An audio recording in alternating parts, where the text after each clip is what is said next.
still alive, and just before the start of the summer, I made a list of video ideas. Now, over 100 videos later, there's just 2 things left on that list. The final video of the summer, which I'm keeping secret until I post it on Sunday, and what we are doing today. Hi. So as the title probably says, Nate and I wrote a movie script when we were 8 and 10 respectively in 2015. It was a superhero movie that we wrote maybe the first third of, that we intended to write, direct, and also star in as the main characters. So we cast my friends Michael, Gavin, and Callan to play the other main characters. So the movie was called Dawn of the Shadows: A New Age, and it was meant to be the first of many Dawn of the Shadows movies. This was when we were both super into Marvel at the time, so we planned out a whole cinematic universe with different phases, and I think even a Civil War plot. So this movie features 5 main characters, the Shadows. My character was called Marksman, who was the leader of the Shadows, and who had air powers and also... You were like a sniper? It was sniper. It was kind of vague, yeah. I now, since this, have learned that David Marks, one of the near original members of the Beach Boys, founded a band called The Marksmen, which is a very random point to make, but just wanted to add that. I don't know where we got the names, though. They were kind of weird. So the 5 main characters, the Shadows, are all brothers with the last name of Wilson. Which, 30 seconds ago, I just realized I just made a Beach Boys reference with David Marks, and 3 of the 5 founding members of the Beach Boys were Wilsons. I somehow did not put this together or realize this until 30 seconds ago. So Beach Boys references aside, I played Marksman, who was a calm and natural leader with air powers. Yeah, it's good to mention, I think, at this point, that these were all meant to kind of be like self-insert characters. Like, they all had our own first names, and they were all sort of meant to be just cool versions of ourselves of whatever superpowers we wanted. So the way that this originally started is that we were just playing superheroes, basically, and we all chose elements that we all thought were the coolest, and it just so happened that all of us had different tastes in what were the coolest, and it just worked out like this. Yeah, so like a lot of children, I guess, we were like, this would make a great movie when we were playing this. And we kept that thought for, I think, 5 years. I also want to say, we didn't have screens really at this time. Like, we didn't get phones or computers until much later, so we did not have that much to do. So we sunk an absurd amount of time into this project. Anyway, my character was Scott Wilson, but my superhero name was Marine Destiny, and I had water powers, and I was meant to be the comic relief. So the other 3 were Michael Wilson, who was Speedster, and he had desert powers and super speed. The next one was Callan Wilson, who had nature powers and was called Naturius. Very creative. And the last one, Gavin, was called Vulcanus, and he had lava and rock powers. So in our lore, the Shadows got these powers from orbs. Essentially, each one was meant to contain an element of some sort, and I think I want to say we did not directly copy this from Marvel. Infinity War didn't come out until years after we had planned this, and it's not quite the same thing, but it sounds a little bit similar, so I just want to make that point. So the 5 Shadows had 5 of these orbs, but the 6th one belonged to Jared, aka Psycho Boy, who had ice powers. So Psycho Boy just happened to be the Wilson brothers' cousin. And he had a little brother who in our original character concept was called Lieutenant Aloof. Yes, I think so. And Aloof wasn't an alias, it was his actual name. But that didn't really work in the script that we ended up making because he was a 4 to 6 year old boy. And I think he knew like martial arts or something. He did not have any powers. Why we did this? Who knows? Why did we do any of this? Oh my gosh, it's so dumb. So, dear viewer, you may be wondering, how were we planning on making this? Well, from the very beginning, we had a weird level of practicality mixed with ignorance. We knew we couldn't just shoot this on like a phone. We knew we wanted it to be a real movie, but we also had no idea what the process was for making a real movie. We wanted to do pretty much everything ourselves. I think we looked at renting our own studio spaces for some reason, and then we just really weren't sure what to do, but we kind of knew we needed funding. Which leads me to one of the most embarrassing ordeals of my entire life. So none of the people who played the other Shadows were really my friends. They were pretty much just Nate's friends. So one of Nate's friends, knowing that we were looking for funding for this project, just straight up lied to him and told him that he knew a billionaire who owned 50 Ferraris who was going to fully fund the project. So the original promise was $25 million. Then it grew to 250 when we really ramped up what we thought our expenses would be. And then it kind of evened out at around like 50 million. And Nate just fully bought this entirely. I was a dumb kid. Now this is where the story starts to go wrong, because I probably would not have trusted this friend if he had told me, but you know who I would trust? My older brother, who then told me about this project, and then I went to school and told everyone I knew. Truly, I fully believe this, and I really want to brag that I was making a full movie, despite the fact we had zero confirmation and nothing was happening. So this was not true, but I fully believed it, and that is why we have a printed version of the script, because this was my proof. As the years went by and I grew older and no money came through, I kind of started to piece it together that, hey, maybe this random 10-year-old did not know a billionaire who was going to put tens of millions of dollars into this project. Which meant that over the next couple years, I kind of just had to steadily backpedal. I think I went from saying, oh, it was just a joke, to just gaslighting people and denying that I'd ever done it. Is this relevant to the plot and the actual making of the movie? No. However, is this one of the most embarrassing and funny stories from this project? Yes. Okay, I still firmly believe that all 10-year-olds were just victim to this mastermind Ponzi scheme. And we haven't even gotten to the gorillas yet. The what? So the 3 gorillas in this story are the animal companions and kind of mentors that help coach the 5 shadows on their training that they get from Lord Zeepa. Lord Zeepa, backwards for Apex. He was the other lava and rock focused shadow, which explained why one of the shadows, Vulcanus, was a lot weaker than the rest of us would be in this training montage.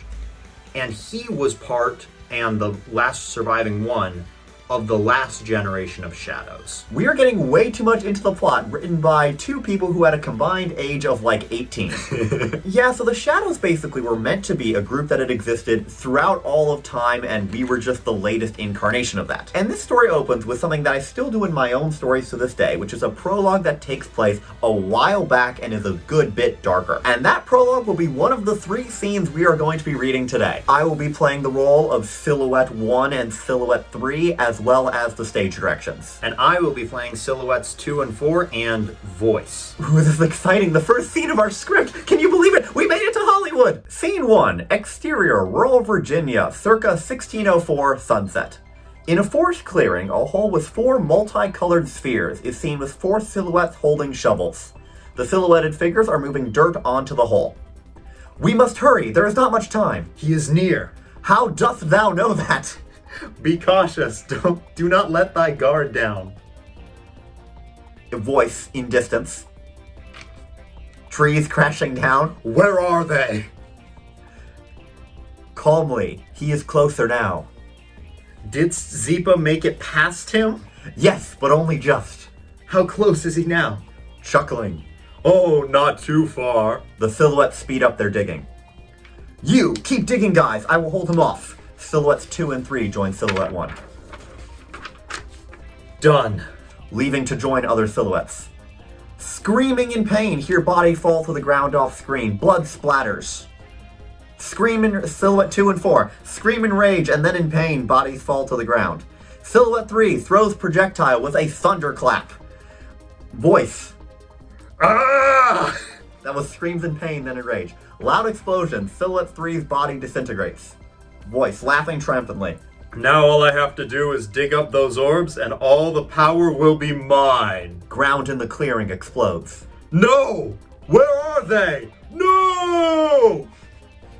Wow, that might have been the worst 90 seconds or so in script writing history. So I do enjoy that like halfway through they randomly switch to Old English, and there's so many silhouettes that why couldn't we just name them after the older versions of the Shadows? Like they were just it was kind of hard to follow, honestly, as we were reading through it. I mean, it just overall, when you think about it, it doesn't make a lot of sense. Mm-hmm. Like why they'd be split up in the first place and then they split up again to do the exact same thing. Yeah, it's kind of weird. So we get a little bit of exposition for earlier on the story, and the whole reason you would want to do this is to give context and then start some action, make things a little more urgent later on, give the reader some things the main characters don't know. The person who was the villain, the voice, was not meant to be a villain until Dawn of the Shadows 3. So in fairness, I think the original Superman did that. I think Zod was sent off and wasn't a villain until until, I think, the third one. But it doesn't make a ton of sense for us to have done that, given that I don't think we've seen Superman. So for this next scene, this is the scene where we fall into the Shadow's lair. And for this, I will be reading the stage directions and playing myself and Callan. I will be playing myself, I will be playing Gavin, and I will be playing Michael. Scene 5, Master Bedroom. Callan says, "Scott, where'd you leave that controller?" What is wrong with you? It's on the back of the chair. "No, it's not. Look." And then Nate says, "Please stop fighting. It probably just fell behind the chair." Running back towards the back of the chair, I fixed the controller. I get to play first. Leans over the back of the chair and falls over it. A flash of blue light appears behind the chair. Scott disappears. And Nate then says, "Scott!" Runs to the back of the chair and dives over it. A flash of white light appears. A thunderclap sounds. Nate disappears. Michael, Gavin, and Callan look at each other confusedly. What just happened? Runs to the back of the chair and he is pulled behind it. A puff of dust appears as Michael disappears. Callan then says, "I guess we better go after them." Gavin says, I guess so. Callan and Gavin both run to the back of the chair. They disappear with orange and fire red flashes of light. I'd like to correct something I said earlier. I said the original 90 seconds was the worst 90 seconds in screenwriting history. I think it's just been dethroned. That was so bad. We tried to make it more natural stuff, but who talks like that and who makes decisions like that? Hey, someone disappeared. I'm gonna dive behind a chair. We were the ages that our characters were supposed to be. This feels like people who are much older trying to mimic what cool gamers sound like. This next and final scene for this video will be where we meet Lord Zipa after having fallen into his lair. Keep in mind, these are all fairly early scenes as we only have like the first third or fourth written. I will be playing myself and Lord Zipa. And I will be reading the stage directions, playing myself, Gavin, and Michael. Scene 8, Luxury Hotel Suite. Nate stands up while the other boys keep on eating cookies. Man walks in. "Who are you?" I am Lord Zipa, shadow of fire, lava, and volcanoes. Currently, I am the only living shadow, but not for long now that I have you boys. What? Since I have been the last shadow for centuries, I believe it is time for a new generation of shadows. What exactly are shadows? You see, the shadows are a team of people with elemental powers, each corresponding to one element. I control fire, lava, and volcanoes, and this is my realm. A luxury hotel suite is your realm? What does that have to do with fire and lava? Go to the window.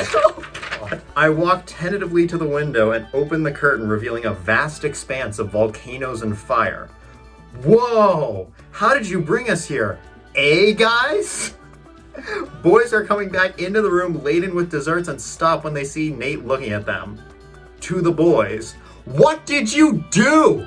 I expect they raided the kitchen. "Why would you guys raid the kitchen?" We ran out of cookies, but we heard everything Zipa said. Lord Zipa, to be clear. Then Gavin says, "Yeah, elemental powers, sweet Zipa." Zipa says, Lord Zipa! Michael says, "Okay, cool it, Zipa." And that is where that scene will be ending for today. We focused so much on the dessert bit, so we grabbed cookies and desserts earlier, and we just rolled with that. There wasn't much more context than what we just read.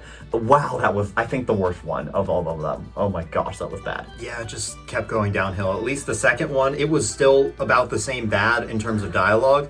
It was a lot shorter, though. We were like trying to be coy. That's what I hate about this. Like we were trying to have some like cheeky dialogue where they were like kind of like joking and bantering around with each other, and it just didn't make any sense. I think he said that he was the shadow of fire, lava, and volcanoes twice in about 30 seconds. Less even. That was really bad. Now, I am saying this knowing exactly what all of you are going to do, and I know what happened with the Frozen World. We are not releasing the Murphy cut again. We are not continuing to read this. There's not even too much more beyond what we've read, although we have the plots and stuff vaguely planned out. It's just so bad. It's worse than Frozen World. Yeah, I guess my closing thoughts on this are it's creative. It's definitely a creative outlet. The kind of problem with a lot of what we did is we played a lot and we would always do characters and stuff, but so much of our time was dedicated to making things that we fully intended and fully thought to make. Like, the first inklings of me wanting to work for Disney was I didn't realize I could work for Disney, so I thought I had to make like a rival park called Starfair. This was meant to be one of the properties owned by it, and it was essentially just meant to be a rival because, again, I didn't realize I could work for Disney at the time. And I think largely all this is fine. We were being creative, we were being imaginative. I think the only problem is how much sheer time we spent on this and how seriously we took it. I feel like the problem that we had the most trouble with was taking it as seriously as we did, like you said, because it wasn't like we were just doing this for fun, like, hey, this would be fun if it happens, let's just play into it. No, there was no irony, there was no, like, playing into a fantasy. This is just what we genuinely thought we'd be able to do as 8 and 10-year-olds with no connection to any sort of film or any industry related to it, so nothing in editing, nothing in producing.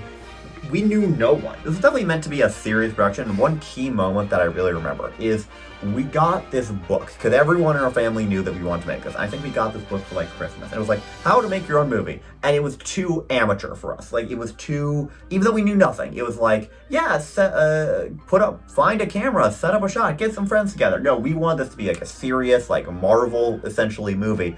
And we never thought we could pitch it or anything, even though, of course, that'd be a terrible idea. But it was just really strange. Something to note as well is both of us loved acting, especially at the time. But the other 3 friends that I got had never acted and had no interest in doing it. But this was fun to look back on, and we checked off one of the last items on the Brothers Murphy summer bucket list. That is it for today. This is the last reunion of the summer, although I'm sure there will be plenty more reunion videos later on once I start college. Did we have any catchphrases? I don't think we had any catchphrases in this. Otherwise, I'd say, shadow up or something to end this video. Thank you for watching. Any Hollywood producers who are watching this and are interested in an incredible money-making opportunity, call us. We are the Brothers Murphy. He is not getting the hint that I want to shake his hand.